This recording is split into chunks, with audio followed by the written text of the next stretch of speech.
শেখ হাসিনার বিরুদ্ধে যে সমস্ত অভিযোগ আছে তার মধ্যে একটা হচ্ছে তিনি ছিলেন ভয়ানক প্রতিশোধ পরায়ণ।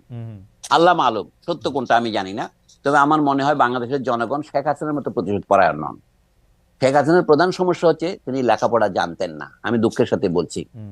মানে তিনি ছিলেন অত, এটা প্রমাণ কি তিনি খালেদা জিয়া ম্যাট্রিক পাশ করেছে কি করে নাই এই কথাটা এতবার বলতেন, যে তিনি কিভাবে পরীক্ষা পাশ করেছেন সেই পরীক্ষা থেকে তাকে জিজ্ঞাসা করে নাই।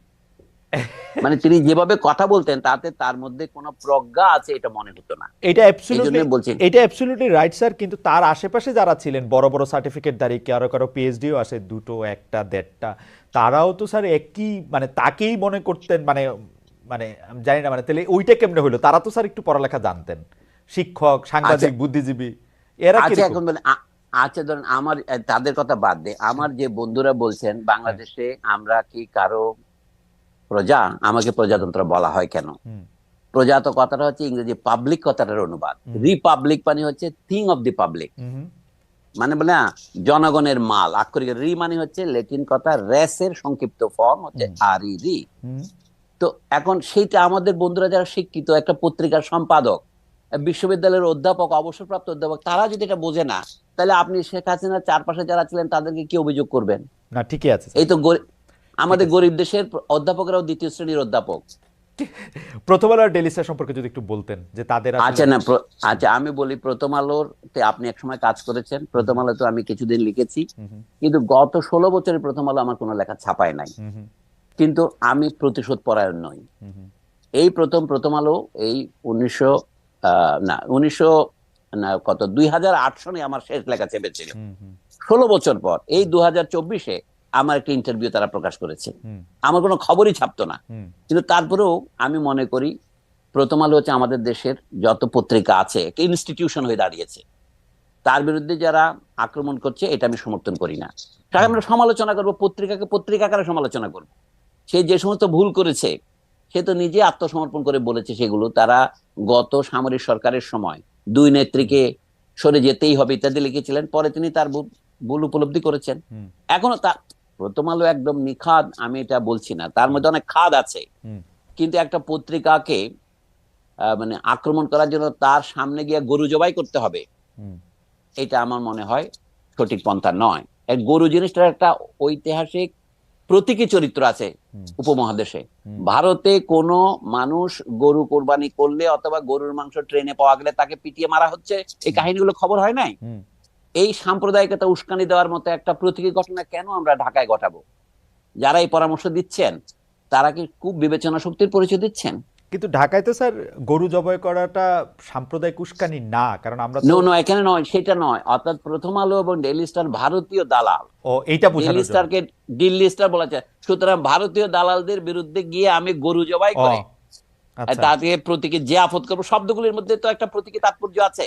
এটা যারা প্ল্যান করেছেন তারা কিন্তু এটা ভেবে চিন্তাই করেছেন। না, কিন্তু স্যার অনেকে আবার বলছে যে প্রথম আলো সম্পাদক বা ডেইলি স্টার সম্পাদক, আপনি ঠিকই বলেছেন স্যার, 2008 সালের পর থেকে আপনার লেখা ছাপে না, আরো অনেকের লেখা ছাপে না, তাদের সাথে কোনো রকম মানে সেটি সেই প্রসঙ্গে স্যার না যায়, কিন্তু ঘটনা হচ্ছে যে প্রথম আলো বা ডেইলি স্টার এটিকে খুব উইটি হিসাবে নিতে পারতো কিনা, আরেকটা গরু দিতে পারতো কিনা, যে এটিও জব করো, না, উৎসব আমি করো। আমার মনে হয় সে অতটা উইটের অবকাশ তাদের নাই। আচ্ছা। আমি আমার কথাটা বললাম একটা বোঝার জন্য। হুম। হুম। প্রথম আলোকে সাপোর্ট করার জন্য তার পক্ষে গিয়ে দাঁড়িয়ে একটা স্লোগান দেওয়ার মতো আমার মেজাজ নাই।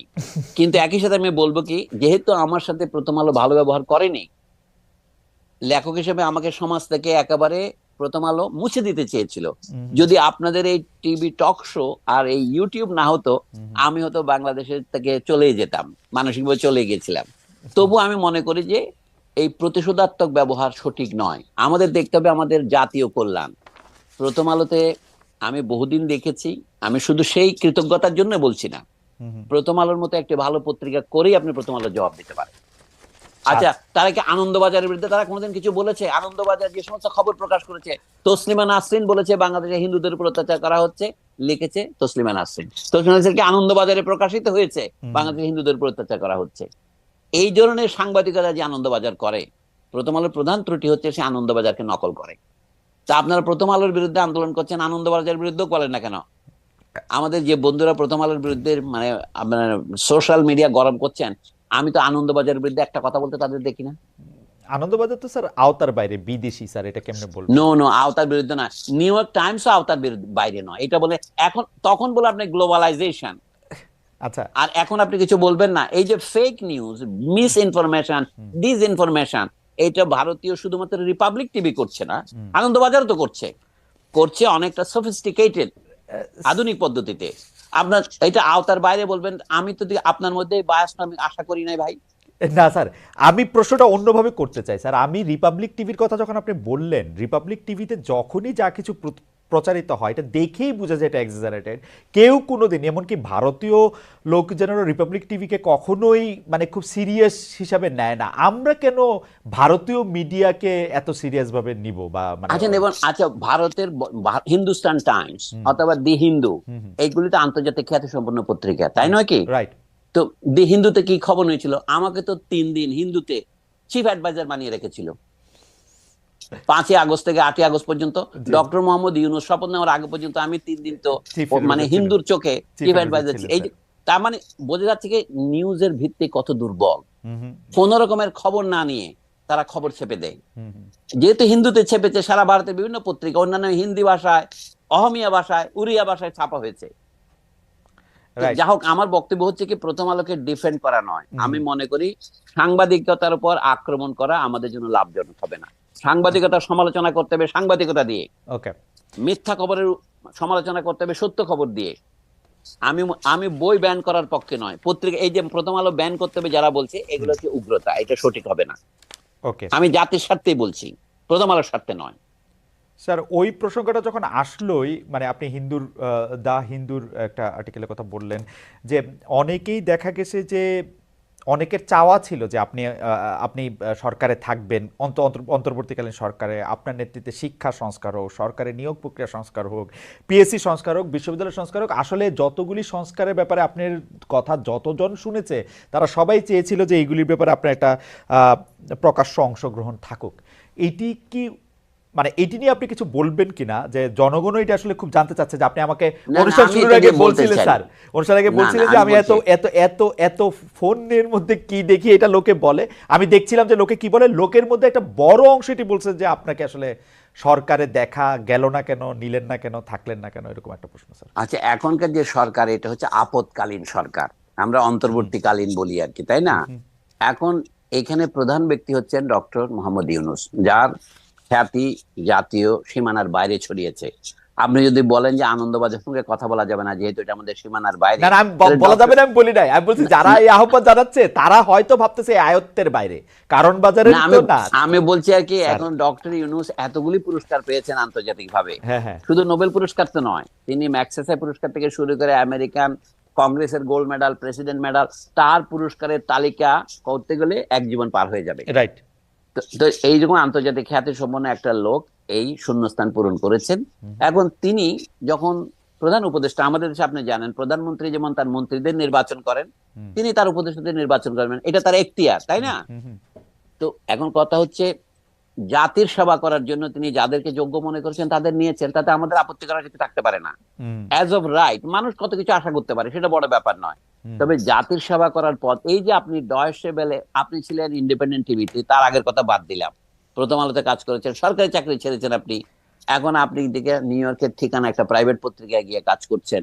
আমিও সেরকম নানা জায়গা থেকে দেশের সেবা করার যে সুযোগ আছে সেটা আমি ব্যবহার করব।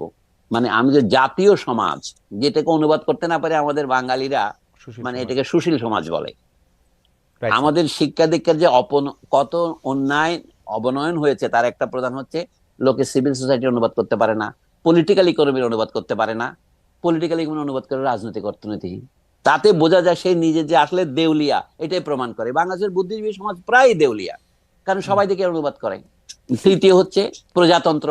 আমি 3টা শব্দ, সস্তার 3 অবস্থা বলে না, আমাদের সুশীল সমাজ, রাজনৈতিক অর্থনীতি এবং নাগরিক তন্ত্র। আমাদের এক বন্ধু বলে এটার নাম হবে সর্বজনতন্ত্র, কারণ সর্বজন শব্দটা তার প্রিয়। তা আমি বলছি এই অবস্থায় কথা বলা খুব মুশকিল। আমার কাজ হলো একজন নাগরিক হিসেবে, আপনি উপদেষ্টা হলেন কি হলেন না বড় ব্যাপার নয়, আপনি আমাকে বলেন, আমি আমার কর্তব্য পালনে যেখানে যেখানে বিচ্যুত হয়েছি সেখানে সংশোধন করে দেন, সেটা করব। উপদেষ্টা হওয়াটা কোনো বড় ব্যাপার নয়। দেশে ভবিষ্যতে নির্বাচন হবে, আমি মনে করি যারা নির্বাচিত হয়ে আসবে, এখন এটাই হচ্ছে গুরুত্বপূর্ণ প্রশ্ন। ওকে সংবিধান সংশোধনের জন্য আমাদের যেটা দরকার, আমাদের একটা গণপরিষদের নির্বাচন দরকার, ওকে কনস্টিটিউয়েন্ট অ্যাসেম্বলি দরকার। এবং সেই কনস্টিটিউয়েন্ট অ্যাসেম্বলি সংবিধান প্রণয়নের পর নিজেকে অবলুপ্ত করতে পারে, অথবা নিজে আরো কয়েক বছর সরকার পরিচালনার দায়িত্ব করতে পারে। একটা উদাহরণ দিই আপনাকে। স্যার আমাকে যদি 20টা সেকেন্ড সময় দেন, আমাদের এই অনুষ্ঠানটা আপনার চ্যানেল 24 সরাসরি